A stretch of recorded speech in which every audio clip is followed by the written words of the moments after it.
Nanindigan si Veronica Kitty Duterte, bunsong anak ni dating Pangulong Rodrigo Duterte, na hindi maaaring ituring na moot o wala ng saysay ang kanilang habeas petitions para sa kanyang ama.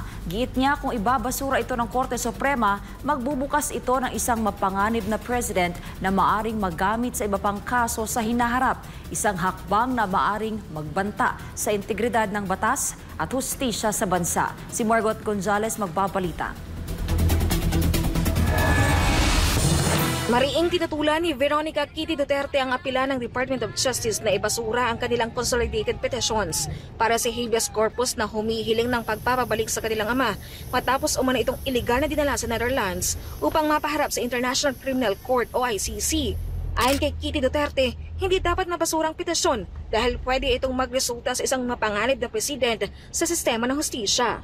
Sa kanyang komento, iginit niya na ang pag-aresto sa kanyang ama at ang pagdala rito sa ICC nang walang pahintulot mula sa lokal na korte ay hindi lamang paglabag sa Article 19, Section 2 ng Rome Statute, kundi pati na rin sa karapatan ng dating Pangulo alinsunod sa 1987 Constitution. Ayon kay Kitty Duterte, walang jurisdiksyon ng ICC upang ipatupad ang anumang pag-aresto sa loob ng bansa kahit hindi maaring kilalanin ang naturang hakbang bilang legal. Samantala, tinutulan din niya ang pahayag ng DOJ na moot na ang kanilang habeas petition dahil nasa kustodiya na daw ng ICC ang dating Pangulo.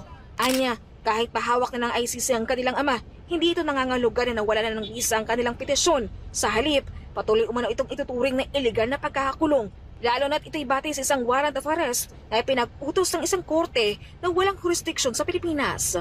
Patuloy siyang nananawagan sa Korte Suprema na agad na maglabas ng writ of habeas corpus para naman maipaglaban ang karapatan ng kanyang ama at maitama umano ang maling proseso ng pag-aresto sa dating presidente.